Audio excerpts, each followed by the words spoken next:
मटरी के अंदर। अब सबसे पहले हमें हरे धनिए को काटना है, तो इनका एक बंच बनाकर ऐसे काट लें तो बहुत ही आसानी से ये कट जाएगा। तो थोड़ा सा हम फाइन काट करके लेंगे, क्योंकि यदि बड़े पत्ते होंगे ना तो मटरी ढंग से बन नहीं पाएगी। तो इस तरह से धनिए को बारीक टुकड़ों में काट करके तैयार कर लें।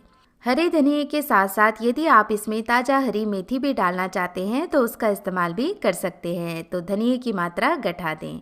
अब यदि ऐसे ही हम धनिया डालेंगे तो वो मटरी में अच्छे से फ्राई नहीं हो पाएगा और क्रिस्पी नहीं हो पाएगा। तो इसके लिए क्या करेंगे, हम धनिए को पहले ही थोड़ा सा घी के अंदर भून लेंगे।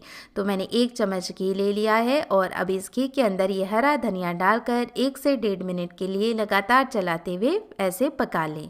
तो इससे धनिया काफ़ी अच्छे से श्रिंक हो जाएगा, तो मटरी भी अच्छे से बन पाएंगी। तो बस ये हरा धनिया मैंने सेक लिया है और अब इसे हम ठंडा होने देंगे, तब तक हम बाकी तैयारी कर लेते हैं। तो एक मिक्सिंग बोल के अंदर हम लेंगे गेहूं का आटा। हम ये मटरी गेहूं के आटे से बना रहे हैं, इसलिए मैंने गेहूं का आटा लिया है। यदि आप मैदे से बनाना चाहते हैं तो मैदा ले सकते हैं। 1.5 कप हम गेहूं का आटा लेंगे। तो पहले मैंने 1 कप लिया था और अब ये आधा कप ले लिया है। अब जो मटरी हैं वो अच्छी क्रिस्पी बने, इसके लिए इसमें आधा कप ही सूजी ऐड कर देंगे और बस दोनों चीज़ों को हम छान लेंगे। तो इस मटरी को बनाने के लिए ना ही अलग से हमें कोई चीज़ें लानी पड़ती हैं, घर पर ही हर वक्त ये सामान हमारे पास अवेलेबल रहता है। अब हम इसमें फ्लेवर के लिए आधी छोटी चम्मच अजवाइन ऐड करेंगे। तो अजवाइन को ऐसे हथेलियों में क्रश करके डालें ताकि फ्लेवर अच्छे से आए। 1 चम्मच मैं इसमें कसूरी मेथी डाल रही हूँ और यदि आप हरी मेथी डाल रहे हैं तो कसूरी मेथी को स्किप कर दें। इसी के साथ हम इसमें 2 चम्मच सफ़ेद तिल डालेंगे, इसका फ्लेवर मटरी में बहुत ही अच्छा आएगा। साथ ही ऐड करेंगे इसमें 1 चम्मच कुटी हुई काली मिर्च। तो आप ये ज़रूर से इस्तेमाल करें, मटरी का कलर अच्छा है इसके लिए हम आधी छोटी चम्मच इसमें काश्मीरी लाल मिर्च का पाउडर और 2 चुटकी हल्दी पाउडर ऐड करेंगे। अब स्वाद के अनुसार नमक डालकर सारी चीज़ों को अच्छे से मिक्स कर लें। अब मटरी को अच्छी खस्ता बनाने के लिए इसमें जाएगा मोयन। मोयन डालने से ही जो मटरी होती है वो क्रिस्पी और खस्ता बनेगी। तो मोयन के लिए यहाँ पर मैं घी का इस्तेमाल कर रही हूँ और क्योंकि सर्दी है तो घी को मैंने मेल्ट करके ले लिया है।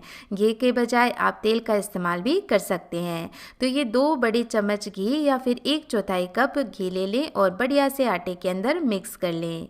मिक्स करने के बाद आप देख सकते हैं इसमें बढ़िया घी का मॉइस्चर आ गया है और इस तरह जब हम आटे को मुट्ठी में बांध रहे हैं तो इसीलिए ये होल्ड हो रहा है।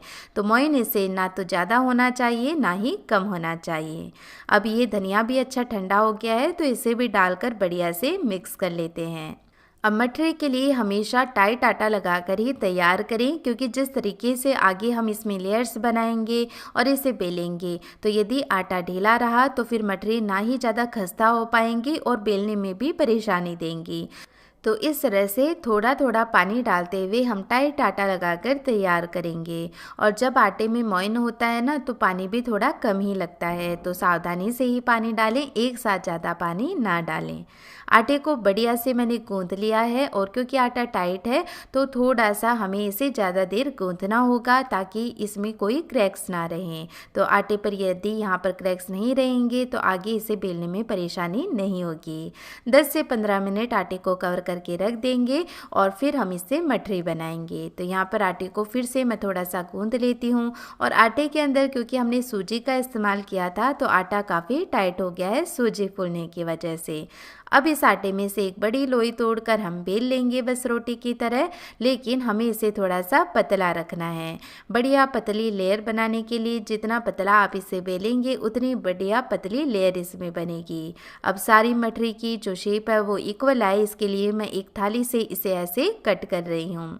तो ये मैंने साइड का आटा हटा दिया है और अब इसमें लेयर्स बने इसके लिए हम एक साटा तैयार करेंगे। तो साटा बनाने के लिए एक कटोरी के अंदर लेंगे 3 चम्मच कॉर्नफ्लावर और जितना हमने कॉर्नफ्लावर लिया है उतना ही घी इसमें ऐड कर लेंगे। तो 3 चम्मच ही मैंने घी डाल लिया है और बढ़िया से इसे मिक्स कर लेते हैं।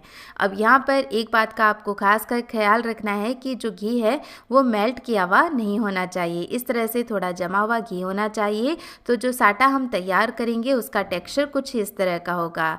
अब ये साटा हम इस रोटी पर लगा देंगे हाथ की सहायता से और इस पर थोड़ा सा सूखा आटा भी डस्ट कर देते हैं। फिर इसे ऐसे फोल्ड कर लेते हैं और फिर से इनके ऊपर साटा लगा देते हैं। तो यहाँ पर जो साटा का टेक्सचर है, क्योंकि हमने जमा हुआ घी लिया था तो इस तरह से जमा हुआ है, तो बहुत ही इजीली हम इसे लगा पा रहे हैं।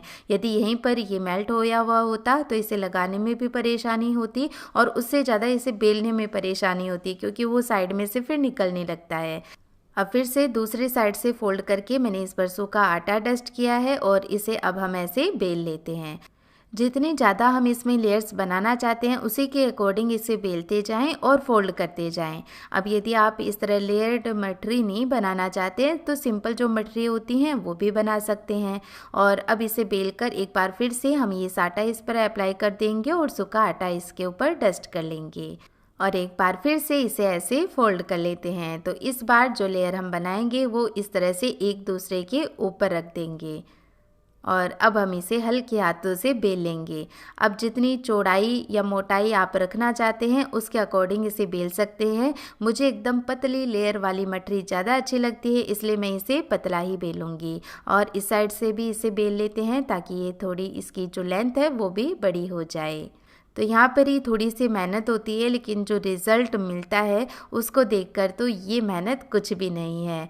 और जिनको खाना बनाने और खिलाने का शौक़ होता है वो तो जब खिलाने वाले का रिएक्शन देखता है ना तो उसी समय अपनी सारी मेहनत भूल जाता है, सारी थकान उसकी दूर हो जाती है।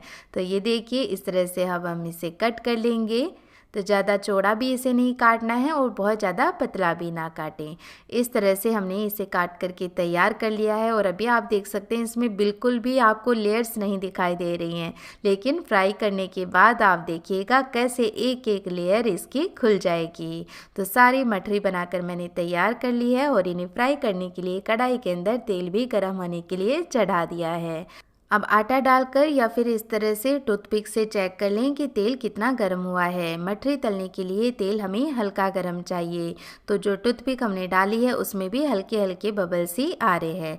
तो बस अब 2 से 3 बैचेज़ में इन मठरी को हम फ्राई करेंगे और एक साथ ही ज़्यादा मठरी बिल्कुल ना डालें, क्योंकि इनको तलने के लिए थोड़ा सा स्पेस भी चाहिए, तभी इनकी जो लेयर्स हैं वो अच्छे से खुल पाएंगी।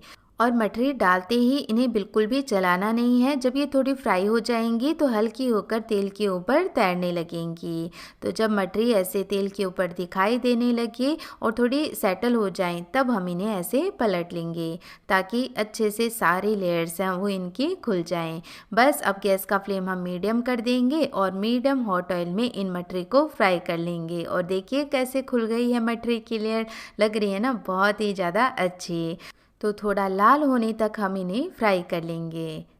और ये लीजिए हमारी मठरी फ्राई होकर तैयार हैं और इस तरह एक छलनी में हम इन्हें निकाल देंगे ताकि जितना भी एक्स्ट्रा ऑयल है वो कढ़ाई में निकल जाए। तो सर्दियों में गर्मा गर्म चाय और ऐसी खस्ता मठरी खाने को मिल जाए चाय के साथ तो मज़ा आ जाए, सर्दी भी एक बार के लिए तो दूर भाग जाए।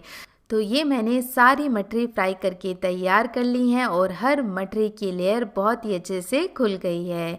इन्हें अब हम अच्छे से ठंडा करेंगे और ठंडा करने के बाद एक एयर टाइट कंटेनर में इसे स्टोर भी कर पाएंगे। तो इन्हें लंबे समय तक आप इंजॉय कर सकते हैं।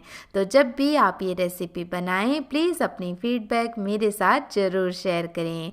आपके कमेंट्स का मुझे इंतज़ार रहेगा। मैं फिर से मिलूँगी आपको एक ऐसे ही और नई वीडियो के साथ। तब तक के लिए टेक केयर, बाय बाय।